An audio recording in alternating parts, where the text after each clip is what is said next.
UP और उत्तराखंड की खबरों के लिए एबीपी गंगा को सब्सक्राइब करें और बेल आइकन दबाएं। नमस्कार, स्वागत है आप सभी का। आप देख रहे हैं पहाड़ प्रभात, आपके साथ मैं हूं राजीव ढोंडियाल। शुरुआत करते बुलेटिन की। सबसे पहले बड़ी खबर, कोरोना से जुड़ी हुई खबर। उत्तराखंड में केसेस फिर से बढ़ने लगे हैं। उत्तराखंड में फिर से बढ़ने लगे हैं कोरोना के केसेस और त्योहारी सीजन के बाद कोरोना ने रफ्तार पकड़ ली है। कोरोना तेज रफ्तार से दौड़ने लगा है और लोगों को संक्रमित करने लगा है। स्वास्थ्य विभाग और प्रशासन की चिंताएं बढ़ गई है और यही वजह है कि देहरादून के बॉर्डर पर फिर से जांच शुरू हो गई है। देहरादून के बॉर्डर्स पर बहुत बड़ी खबर इस वक्त, देहरादून के बॉर्डर्स पर फिर से जांच शुरू हो गई है। दूसरे राज्यों से आने वाले लोगों की जांच हो रही है। प्रदेश के अलग अलग हिस्सों से केसेस आ रहे हैं और प्रदेश में पिछले 24 घंटे में 512 पॉजिटिव केसेस आए। 512 केसेस बीते 24 घंटे में आए। प्रदेश में कोरोना मरीजों की संख्या 70,205 हो गई है। 64,939 मरीज हालांकि ठीक भी हो गए हैं। एक्टिव केसेस 4,051 ही हैं, लेकिन एक बार फिर से रफ्तार पकड़ रहा है कोरोना। ठीक रहा, दिल्ली पर सीधा फोड़ा जा रहा है। हमारे संवाददाता रवि कैंतोर इस खबर पर सीधा ज्यादा जानकारी के साथ जुड़ गए हैं। रवि, बॉर्डर्स पर जांच शुरू हो गई है, रैंडम सैंपलिंग हो रही है या बाहर से जो भी आ रहा है हर एक व्यक्ति की पहले जांच की जा रही है, उसके बाद उसको प्रवेश दिया जा रहा है? जी देखिए राजीव, जिस तरीके से कोरोना के आंकड़ों में कुछ कमी आई थी, लेकिन अब जैसे एक बार फिर से त्योहार के बाद उछाल आने शुरू हो गए हैं, तो इसी को देखते हुए स्वास्थ्य विभाग ने एक बड़ा निर्णय लिया है। जो देहरादून के जो बॉर्डर्स हैं, जहां पर दिल्ली और दिल्ली सहित जो अन्य राज्यों से लोग यहां पर पहुंच रहे हैं, अब सभी लोगों का वहां पर एंटीजन टेस्ट हो रहा है, यानी कि रैपिड टेस्ट है। और इस पर अगर मैं बात करूं तो जब इसकी शुरुआत की गई तो कल भी 3 से 4 लोग जो है पॉजिटिव आए हैं, जिन्हें वापस लौटाया गया और उनको किसी के साथ जो है किसी के संपर्क में आने से मना किया गया। इसके साथ ही जहां से वो लोग आए थे वहां पर भी उनकी सूचना दी गई है। तो अभी अगर हम देखेंगे तो अभी पिछले 24 घंटों की बात करें तो 500 कुछ केसेस जो है उत्तराखंड में आए हैं और देहरादून में सबसे ज्यादा केसेस बढ़ रहे हैं। तो ये एक आशंका भी जताई जा रही थी कि त्योहारी सीजन जैसा ही खत्म होगा उसके बाद इन सब चीजों में तेजी आएगी। तो अब बहुत ज्यादा सतर्कता की आवश्यकता है, क्योंकि पहले भी ये सोचा जा रहा था, ये आशंका थी कि एक वेव जो है फिर से चल सकती है। और जैसे दिल्ली में भी आंकड़े बहुत तेजी के साथ अब आगे बढ़ रहे हैं, वैसे ही उत्तराखंड में भी। और दिल्ली और उत्तराखंड का आना जाना बहुत ज्यादा जो है कनेक्ट है, क्योंकि दिल्ली से ही लोग यहाँ पर बहुत ज्यादा आते हैं। लेकिन क्या उधम सिंह नगर बॉर्डर पर भी ऐसा है? क्योंकि उधम सिंह नगर से भी लोग दिल्ली से उधम सिंह नगर जाते हैं, वहां पर भी बॉर्डर है, या सिर्फ देहरादून बॉर्डर पर ही टेस्टिंग हो रही है? जी देखिए राजीव, अभी तो जो शुरुआत की गई है वो देहरादून बॉर्डर्स पर की गई है, जहां पर एंटीजन टेस्ट हो रहे हैं, जो भी बाहर से लोग यहां पर पहुंच रहे हैं। लेकिन अभी जो क्योंकि डीजी हेल्थ ने खुद इस बात को कहा है कि वो जितने भी तमाम बॉर्डर्स हैं, जैसे आपने उधम सिंह नगर का जिक्र किया, कि वहां पर भी जो है रैंडम सैंपलिंग जो है की जाए और सभी लोगों का जो एंटीजन टेस्ट है उसको कम से कम वहां पर किया जाए। और जिस पर भी लक्षण है उसको देखते हुए उनको इस तरीके से कोरोना के जो कोविड केयर सेंटर है वहां पर भेजा जाए। तो यहाँ पर जब कोरोना के आंकड़ों में कुछ कमी आई थी तो एक जो है ये माना जा रहा था कि कुछ राहत उत्तराखंड में मिल रही है, लेकिन अब और ज्यादा सतर्कता की आवश्यकता है।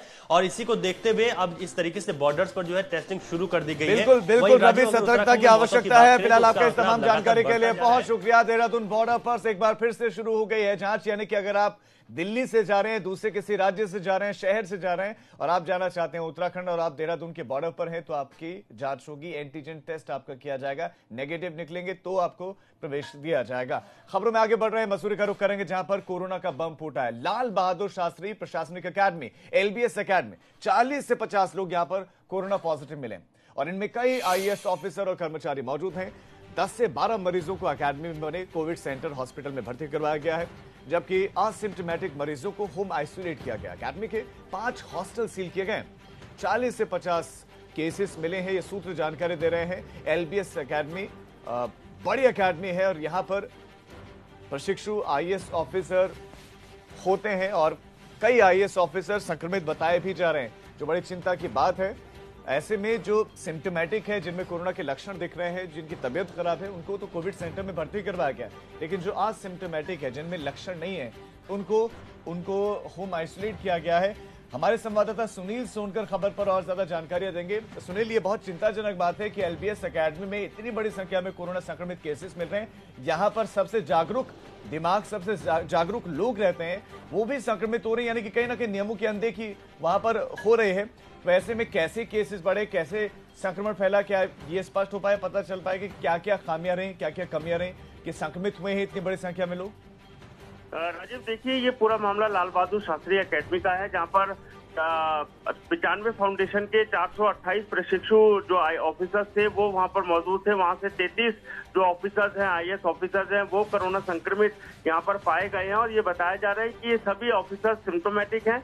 ऐसे में इन सभी ऑफिसर्स को एकेडमी के अंदर ही जो आइसोलेशन वार्ड बनाए गए हैं वहां पर भर्ती कराया गया है, वहां पर इनका इलाज यहाँ पर किया जा रहा है। वहीं उनके संपर्क में कई कर्मचारी भी आए हैं और उनका भी यहाँ पर ट्रेस करने किया जा रहा है और उनमें से कई जो लोग हैं वो एसिम्प्टोमेटिक हैं, तो ऐसे में उनको होम आइसोलेट किया जा रहा है। फिलहाल 48 घंटे के लिए एकेडमी को पूरी तरीके से बंद कर दिया गया है। 5 हॉस्टल को यहाँ पर सील किया गया है और अब कहीं ना कहीं जो अधिकारी हैं वो माइक्रो कंटेनमेंट जोन बनाने की यहाँ पर तैयारी कर रहे हैं। एक बहुत बड़ा सवाल यहाँ पर खड़ा होता है कि IAS एकेडमी जो सुरक्षा की दृष्टि से काफी महत्वपूर्ण मानी जाती है और वहाँ पर सारे नियम कानूनों का पालन किया जाता है, वहीं पर 33 IAS अधिकारियों को कोरोना संक्रमित पाए जाते हैं, तो अपने आप में बड़ा सवाल है। ऐसे में ये भी देखा जा रहा है कि चूक कहाँ से हुई है और किस तरीके से ये संक्रमण बढ़ा है।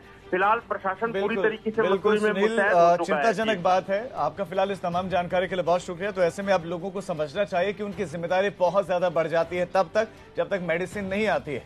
और LBS एकेडमी में जो बहुत अच्छे तेज तरार बहुत शार्प माइंड है, जो दिमाग है, वो भी कोरोना की गाइडलाइंस का पालन नहीं कर रहे थे। यही वजह है कि संक्रमण इतने बड़े पैमाने पर फैला है LBS एकेडमी में।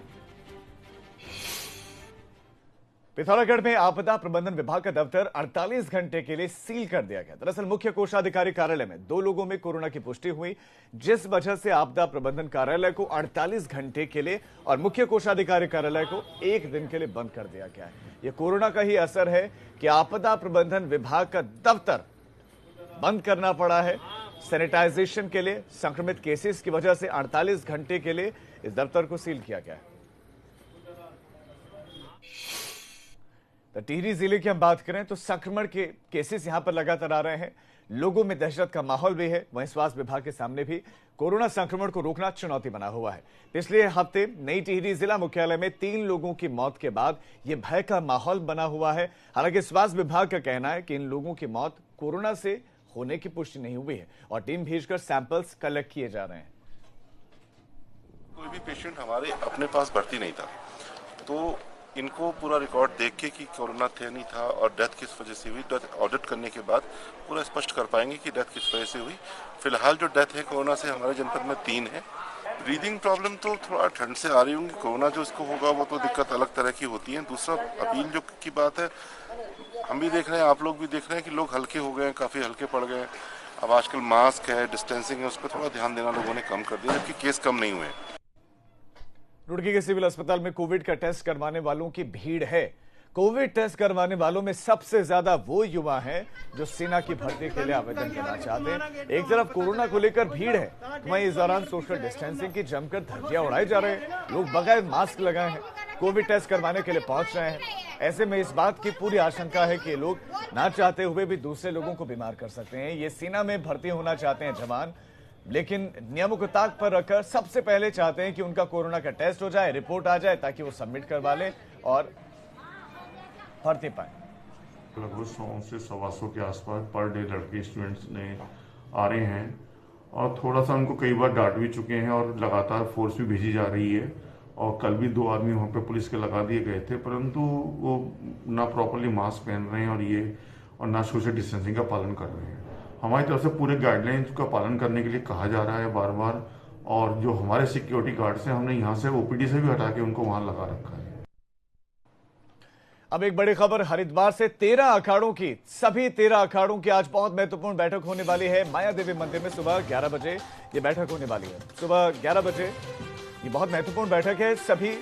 सभी अखाड़ों की 11 बजे ये बैठक और कुंभ को लेकर ही ये बैठक होने वाली है, जिसमें अखाड़ों से प्रस्ताव मांगे जाएंगे। हर एक अखाड़ा अपना प्रस्ताव रख सकता है। कोविड-19 के मद्देनजर कुछ अहम फैसले लिए जा सकते हैं, चूंकि अखाड़े भी इस बात को समझ रहे हैं, जान रहे हैं कि कोरोना का असर पड़ेगा, कोरोना से खुद को भी बचाना है, जो श्रद्धालु आएंगे उनको भी बचाना है। तो ऐसे में कुछ अहम फैसले लिए जा सकते हैं। 12 नवंबर को CM से संत मिलने वाले हैं, क्योंकि निर्माण कार्य किस तेजी से चल रहे हैं, कुंभ के तैयारियों की गति क्या है, उससे नाराज हैं, उस गति से नाराज है जो इस वक्त चल रहे हैं। यानी कि चाहते हैं संत के कुंभ के कार्य और तेज गति से हों और आज मीटिंग है, बहुत महत्वपूर्ण मीटिंग है। मीटिंग में अपनी नाराजगी जाहिर की जा सकती है और मुख्यमंत्री के समक्ष तो उस नाराजगी को रखा ही जाएगा। और इससे पहले भी कई मौकों पर रखते आए हैं संत। और 13 अखाड़े ये भी चर्चा करेंगे कि कोरोना संक्रमण के मद्देनजर, कोविड-19 के मद्देनजर वो क्या क्या चाहते हैं। हर एक अखाड़ा अपना सुझाव रखेगा।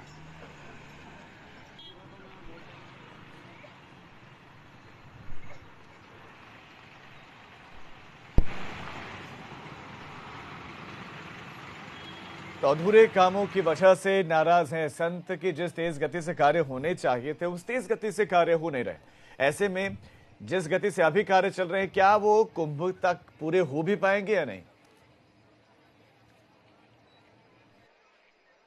आप जानते हैं कि पहली बार जो है अंडरग्राउंड केबलिंग हो रही है, बिजली का कार्य हो रहा है। इसके साथ साथ जो गैस की जो है घर घर सप्लाई जो है पाइप के माध्यम से की जानी है, उस वजह से इसमें थोड़ा खुदाई हुई है, कोई दो राय नहीं।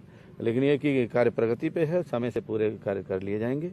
मुद्दे केवल कुंभ मेले पे ही रहेंगे क्योंकि समय बहुत कम है। और हरिद्वार की जो स्थिति मैं देख रहा हूँ, चारों तरफ गड्ढे हैं, रोड सड़क बिल्कुल बन नहीं रही हैं। तो उसके लिए कहा जाएगा कि अब मेला समय पे आया है तो इसको बनाइए। दूसरा, मेले का विस्तार कितना होना चाहिए, इसी भी सब चर्चा होगी। सकुशल मेला हो, इसके लिए भी चर्चा होगी। और रोहित चिकोला हमारे संवाददाता इस खबर पर और ज्यादा जानकारियां देंगे। रोहित, संतों की बैठक 11 बजे होगी, इस बैठक में क्या क्या चर्चा होंगी और संत किन कामों के अधूरा होने की वजह से नाराज हैं? मैं बताना चाहूँ, आज अखाड़ा परिषद की बैठक 11 बजे जूना अखाड़े में होगी, जिसमें 13 अखाड़े होंगे, जिसमें अध्यक्ष महामंत्री दोनों होंगे। इसके अलावा 13 अखाड़े के जो भी प्रतिनिधि हैं अखाड़ा परिषद जुड़े वो लोग सब मौजूद रहेंगे। उसमें आने वाला कुंभ की तैयारी को लेकर जो काम नहीं हुए, सड़कें नहीं बनी है, पूरा शहर खुदा पड़ा हुआ है, और अखाड़ों के जो काम होने थे, कितना विस्तारण होना था, कहाँ था मेला, कैसे भरेगा, क्या क्या योजना है, उसको लेकर साधु समाज काफी नाराज है। वहीं वैदिक समाज के जो संत है वो भी नाराज है। उनका कहना है कि हमारे ना बिजली लगी है, ना पानी लगा है, ना कुछ लगा है, अभी तो ये लग नहीं रहा है कुंभ मेला कैसे होगा। इसलिए तो भी आज बैठक में चर्चा होगी, क्योंकि आज चर्चा होने के बाद 13 के 13 अखाड़े कल मुख्यमंत्री से उनके निवास पर एक बैठक होगी अखाड़ा परिषद की, उसमें लिया जाएगा। फिलहाल अखाड़ा वही मेला अधिकारी कह रहे हैं कि समय रहते हम सब कार्य पूरे कर लेंगे। जी, आपका रोहित इस तमाम जानकारी के लिए बहुत शुक्रिया। तो बहुत महत्वपूर्ण बैठक 11 बजे होने वाली है।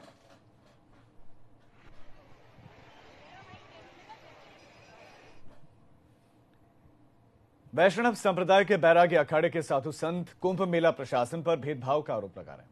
बैरागी अखाड़े के संतों ने मेला प्रशासन पर आरोप लगाया है कि कुंभ मेले के दौरान बैरागी कैंप में होने वाले निर्माण कार्यों को मेला प्रशासन नहीं कर रहा है, जबकि सन्यासी अखाड़े के काम मेला प्रशासन करवा रहा है। क्योंकि बैरागी अखाड़ों का मामला कोर्ट में था, लेकिन अब बैरागी अखाड़ों को सुप्रीम कोर्ट से राहत मिली कि कुंभ से पहले बैरागी कैंप में बैरागी अखाड़ों के मंदिरों को हटाया नहीं जाएगा। ऐसा है कि जो है ये बैरागी कैंप कनखल बैरागियों का है और यहाँ स्थायी निर्माण हो, ऐसा जो है जैसे कि सब लोग जगह अतिक्रमण किए तो वो हटना चाहिए। और दूसरा ये कि हमारा यहाँ जो भी प्रशासन ने अभी पैसा पास किया है वो सब पैसा यहाँ लगे, कागज में भी और फील्ड में भी। देखिए, बैरागी कैंप आज से नहीं, अनादिकाल से वैष्णव संप्रदाय का वहाँ मेला लगता है, उनका अधिकार है। और माननीय ऐसी जानकारी आई है कि माननीय सर्वोच्च न्यायालय ने आदेश दिया है कि कुंभ मेला तक उनको न हटाया जाए। मेरी सरकार से गुजारिश है और बार बार निवेदन भी है कि ऐसी कोई व्यवस्था बनाई जाए कि वैष्णव संप्रदाय के तीनों वनियाँ वहाँ अस्थायी रूप से बस जाएं। उनकी नाराजगी मैं उचित नहीं समझता हूँ, क्योंकि जो उस पैसे को लगाया जाना है उसके लिए उनके अपने नाम भूमि का होना आवश्यक है, जो उनके नाम नहीं है। जिनके नाम भूमि है उनके खातों में जो प्रथम किस्त है वो दे दी गई है। और रही बात यहाँ के कार्यों की, तो अभी चूंकि कुंभ का स्वरूप कोविड को देखते हुए आगे जाके क्या होगा उस पर निर्णय होना बाकी।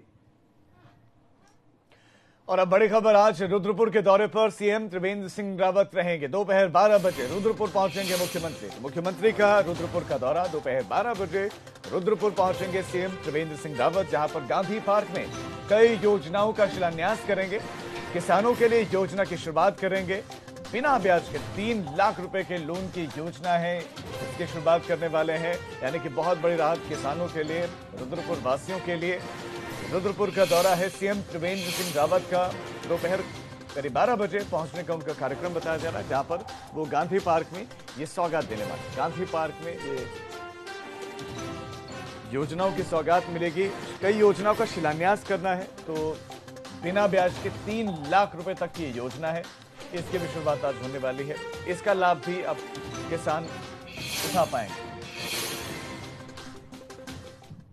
ऋषिकेश के लोगों को सीएम त्रिवेंद्र सिंह रावत ने सौगात दी है। मुख्यमंत्री ने जानकी सेतु को जनता को समर्पित कर दिया है। इस पुल के बनने से लोगों को आवाजाही में अब काफी सुविधा होगी।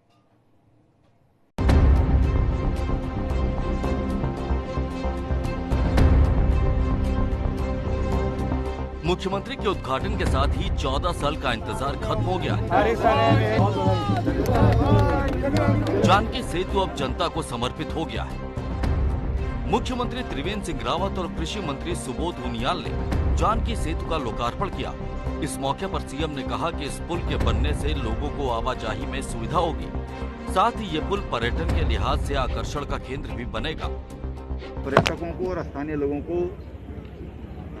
समय की बचत होगी, फ्यूल की बचत होगी, क्योंकि पहले काफी घूमकर लोगों को जाना पड़ता था।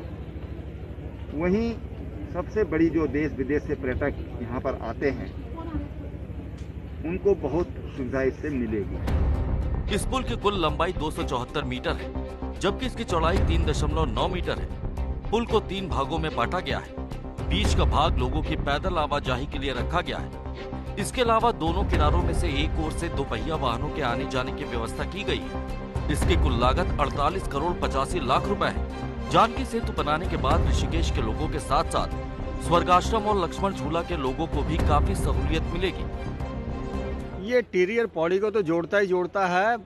इसका सबसे बड़ा फायदा ये होगा कि हम सावन के टाइम में लाखों नहीं करोड़ों लोग आते हैं। जो एक ही झूले पुल पे हमारा लोड रहता है वो यहाँ डिवाइड हो जाएगा, लोगों को बहुत ज़्यादा सुविधा हो जाएगी और व्यापार भी काफ़ी स्तर पे बढ़ेगा। कांवड़ मेले के दौरान लोगों को सबसे अधिक जाम की समस्या झेलनी पड़ती है। जानकी सेतु के बनने से कांवड़ यात्रा के दौरान भी लोगों को काफी सहूलियत होगी।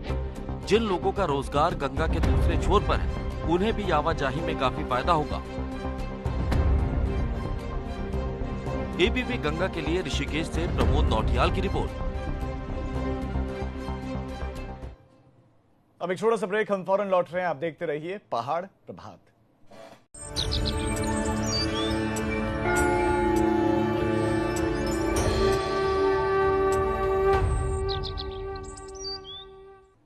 ब्रेक के बाद आप सभी का स्वागत है। 1989 बैच के आईपीएस ऑफिसर अशोक कुमार उत्तराखंड के नए डीजीपी होंगे।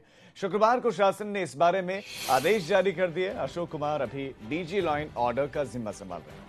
वो मौजूदा डीजीपी अनिल रतूड़ी की जगह लेंगे। अनिल रतूड़ी का कार्यकाल 30 नवंबर को खत्म हो रहा है, तो मौजूदा डीजी लॉ एंड ऑर्डर अब डीजीपी का पदभार संभालने वाले हैं। 30 नवंबर को अनिल रतूड़ी का कार्यकाल खत्म हो रहा है और उसके बाद जो चेहरा आपकी टीवी स्क्रीन पर इस वक्त है, अशोक कुमार का आईपीएस ऑफिसर अशोक कुमार उत्तराखंड के नए डीजीपी होंगे। तो 1989 बैच के आईपीएस ऑफिसर हैं, वर्तमान में डीजी लॉ एंड ऑर्डर का जिम्मा संभाल रहे हैं। राज्य के 11वें डीजीपी होंगे Ashok Kumar. ITBP, BSF, Uttarakhand police के महत्वपूर्ण पदों पर काम कर चुके हैं। पहली पोस्टिंग यूपी के प्रयागराज में बतौर एएसपी इनकी हुई थी। उसके बाद अलग अलग पदों पर इन्होंने काम किया। 20 नवंबर 1964 को हरियाणा के पानीपत के कुराना गांव में इनका जन्म हुआ था। बागेश्वर में एसपी कार्यालय में तैनात एक पुलिसकर्मी का 3 महीने से ज्यादा वक्त से वो लापता है। जवान का कहीं कोई पता नहीं लग रहा, जिससे परिजन नाराज हैं। गुस्साए परिजनों ने डीएम ऑफिस पर जोरदार प्रदर्शन किया। नारेबाजी करते हुए परिजन धरने पर बैठ गए, जिसके बाद जिला प्रशासन के अधिकारियों ने परिजनों को जल्द ही जवान का पता लगाने का आश्वासन देकर उनका धरना खत्म करवाया।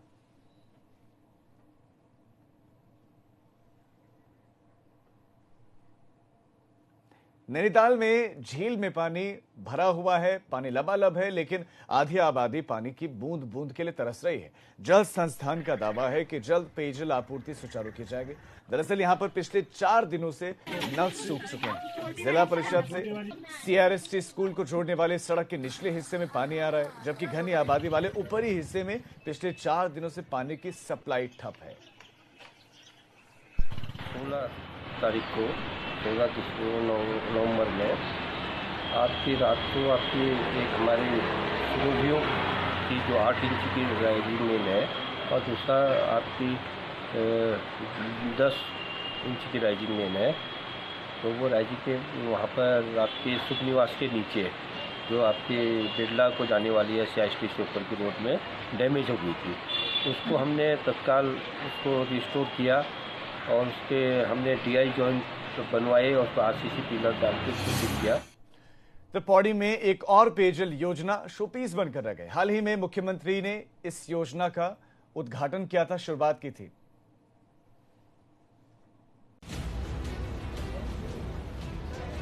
पौड़ी में 27 करोड़ रुपए की लागत से बनी पेयजल योजना उद्घाटन होते ही सवालों में घिर गई। मुख्यमंत्री त्रिवेंद्र सिंह रावत ने अभी एक दिन पहले ही योजना का उद्घाटन किया था, लेकिन सवाल ये है कि क्या योजना का उद्घाटन करने से पहले अधिकारियों ने पूरा होमवर्क किया था? ऐसे कितने ही गांव हैं जो इस पेयजल लाइन से जुड़े हैं मगर उन तक एक बूंद पानी की नहीं पहुंची है। लोकार्पण ये एक तरह से छलावा मानूंगा मैं इसको, क्योंकि अभी तक उस योजना से जितने भी गांव की यहाँ पे बात कर रहे हैं 100 कुछ गांव बस्तियाँ हैबिटेट्स उससे जो है लाभान्वित होंगे, लेकिन उनमें से जो मेन हैबिटेट है जो बहुत क्राइसिस झेलती है, वाटर क्राइसिस, घंडियाल हो गया, वहाँ पे गड़कोट हो गया। गड़कोट में तो शायद थोड़ा चल भी रहा होगा, लेकिन जहाँ तक घंडियाल का प्रश्न है वहाँ पर अभी कई वाटर स्टैंड ऐसे हैं जहाँ पर एक बूंद पानी आज तक आया नहीं है। डांगी, मैदा, कुंड, धनुली, पंचुली समेत कई गांव ऐसे हैं जहां पानी के नल सिर्फ शोपीस बने हुए हैं। पानी के इन नलों से लोग पानी की सप्लाई का इंतजार कर रहे हैं। सवाल जब भाजपा सांसद तीरथ सिंह रावत से किया गया तो वो सरकार की उपलब्धियों का बखान करने लगे। बहुत पुरानी पंपिंग योजना है और आज ये पूरी तरह सफल हुई है और जिसका शुभारंभ भी हुआ है, और मैं सोचता जो गांव इससे जुड़े हुए हैं वो पूरी तरह लाभान्वित होंगे और उनको पानी मिलेगा। प्रधानमंत्री के ड्रीम प्रोजेक्ट में भी हर घर में नल, नल में जल, अलग से मंत्रालय बना जल शक्ति।